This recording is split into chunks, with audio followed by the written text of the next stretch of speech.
guys! Good afternoon. Today is a Sunday and hapon na actually. 3:45 na. So meron ako dito mga boxes kasi gusto ko siyang i-unbox. Ito yung mga recent purchases namin. And ito naman, mga pang sa akin. In-order ko siya online. Hindi ko alam kung anong unahin kong buksan. Actually, mag-start na lang tayo dito sa pang sa akin. Meron ako ditong dust bag. Well, I don't know kung ma-idea kayo kung ano to. Pero taran! Bumili ako ng bag, guys. Bumili ako ng bag. Well, ano to? Second hand. Tapos sa marketplace ko siya binili. Naghahanap ako ng bag na ganito and sobrang nagustuhan ko nung nakita ko to sa marketplace. Verify ko muna kung legit ba siya, ganyan. Pero ang maganda is kabayan yung nagbenta. So, mas madaling makipag-negotiate. And then, sa Dubai talaga siya naka-base. Tapos, dineliver pa talaga niya dito sa Abu Dhabi. So, I'm so happy. Kasi willing na talaga akong mag-book ng magde-deliver. Pero yun, sabi ni ate, siya na lang magde-deliver kasi may ganap din naman siya dito sa Abu Dhabi that day. So, yeah. And ito yung itsura niya. Hindi ko alam kung same lang yung color na nakikita nyo kasi parang nag-iiba siya sa camera. Pero, ayan. So pretty. And okay na okay pa yung ano niya, quality, walang scratches. Minor lang na issue niya, well, hindi naman siya masyadong issue para sa akin is, meron lang siyang lipstick stain sa loob. Pero sa loob lang siya, and it doesn't bother me at all. Kita nyo ba? Parang may mga tuldok siya. I think kaya ko naman tong linisin. Pero overall, walang anything na scratch, ganyan. As in, okay na okay siya. Ang ganda. Diba nung December or January, nag-Paris kami, diba? Sabi ni Ed, bumili na ako ng bag. So nung day na yon, nung pupunta na kami doon sa store, nagdalawang isip ako, sabi ko parang ang mahal niya. So sabi ko kay Ed, wag na lang. Pero yan, nung nakauwi na kami dito sa Abu Dhabi, tapos nagtatry lang ako maghanap sa marketplace ng mga kung ano-ano. Pero for some reason, nakita ko siya. So, inano ko muna, parang sinave ko muna yung post. Tapos pinag-isipan ko muna siya. And then, saka ako nag-message na sa kanya nung medyo decided na ako para mag-inquire, ganyan. And sobrang steal din ng price ni ate dito. Compared sa original, ang laki din nung na-discount ko. So, yan. Meron pa siyang mga kita niyo ba? Hindi pa natanggal yung mga film ng iba. So, ayan. Tapos, yung dito, may film pa siya. Di ko pa to nagagamit kasi nga gusto ko siyang ipakita muna. I-unbox muna. So, ito pala yung sling niya. So, ganyan siya. Tapos, pwede mo rin siyang suotin gamitin na ito lang. Parang handbag lang, ganyan. Hindi ko pa tinatanggal yung mga film kasi nga gusto ko siya ipakita sa inyo na kung ano yung condition niya nung nabili ko siya. Sabi ko ba, nag-post ako ng mga bags ko. May mga bags kasi ako na hindi ko na siya ginagamit dati. Actually, nabenta ko lahat ng pinost ko na bag. Tapos yung napagbentahan ko, yun. Ito yung pinambili ko sa mas quality na bag. Pollen. Pero pinaalam ko naman to kay Ed. Pinaalam ko siya nung imimit ko na yung seller. Tapos okay lang naman sa Ed. Okay lang naman sa kanya yung mga ganyan. As long as quality yung bibilhin. Sobrang saya ko talaga dyan. Okay, next. Ito naman. Try ko lagay yung date kung kailan ko siya binili. Tapos, kahapon ko lang siya na-receive. Okay. Buksan na natin.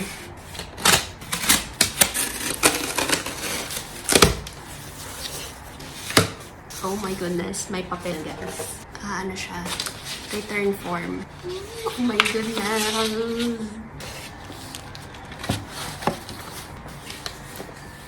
Alright, ito yung laman ng box. Another box. So, ayun nga, nung nag-Paris kami, diba, sabi ni Ed, bumili ako sa Pollen.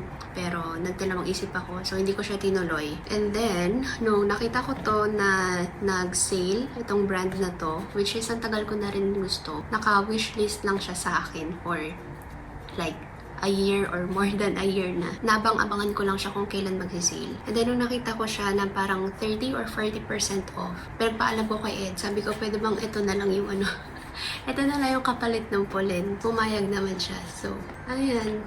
Oh my gosh, dito na talaga siya. So, ito yung brand niya. So, this would be my first ever Stradberry na bag. Well, una ko tong nabili kaysa dito sa Pollen. Isang linggo ata yung pagitan nila. Anyway, sabay natin siyang buksan. Ay, may papapel pa pala.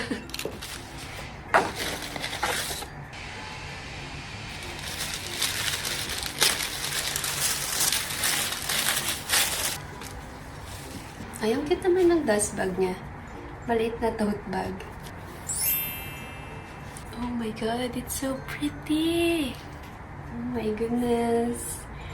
Hala, gusto ko yung color niya. It's very nice. So, ito yung kanilang mosaic na top handle grain oxblood. Tama.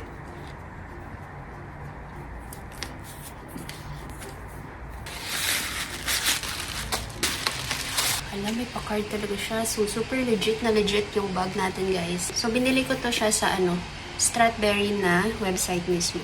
So, ito naman yung strap niya.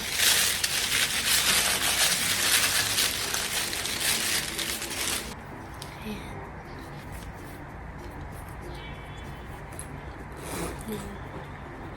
So, ito yung loob niya. Yung malaki na yung kinuha ko instead dun sa nano para madami akong malagay. Sorry pa ulit-ulit. Oh my gosh, first time ko magkabag ng mahal. From Psychosana lang tayo dati, guys. Ito na yung anniversary gift sa akin ni Ed. Ayan, oh, may mga pa-stamp pa siya. This feels so premium. As in.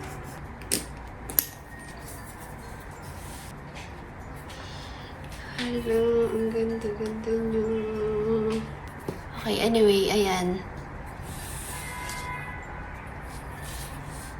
Sorry ang ingay sa labas. Ang ingay ng mga sasakyan. Pero, I super love it. Ayan.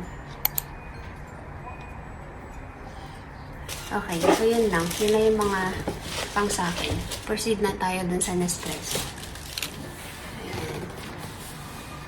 So, eto wala to sa plano namin kahapon. Pero nung punta kami sa Carrefour, nakita ko siya naka-sale. So, again, this is 599 dirhams. Meron na siyang frother na kasama and then may free na lab.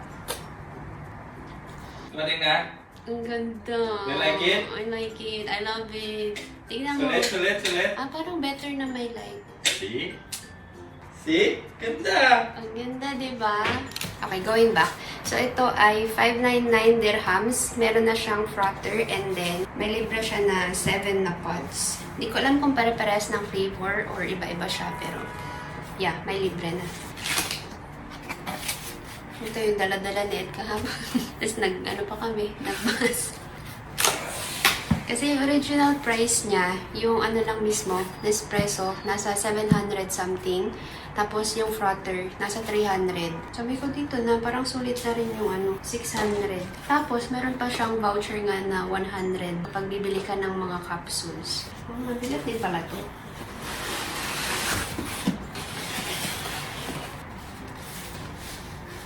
Okay, so again, ito yung Nespresso Inicia, and Aeronacina 3.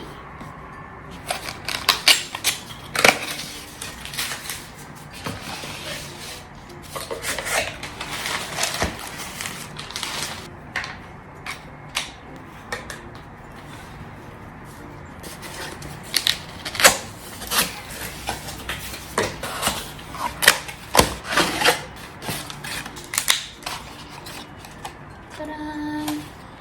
Iba-iba nga siya. Bob, can you help me? Pwede bang extra dyan? Ready? Pwede extra. Lalagyan na lang smiley na unggoy. Lalagyan ko ng macho man. Emoji. Alright. Okay, lalagyan. Kaya man? Wow. Po ka. Okay.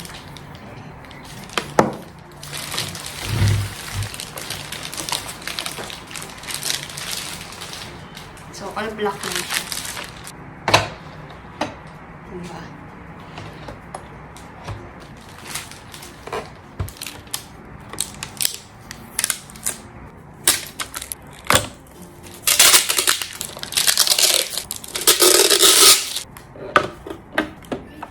Okay. So, yun na yung ating Nespresso. Cute-cute lang. And then, ito naman yung mga nabili namin na mga pods. So, again, meron kaming 100 na voucher. So, nabili na lang namin ito lahat-lahat. 132 dirhams. So, kumuha kami nitong Scuro, Ristretto, Chocolatino, Chiaro, Caramelo, Tokyo Lungo. Okay. Excited na ako magkape, guys.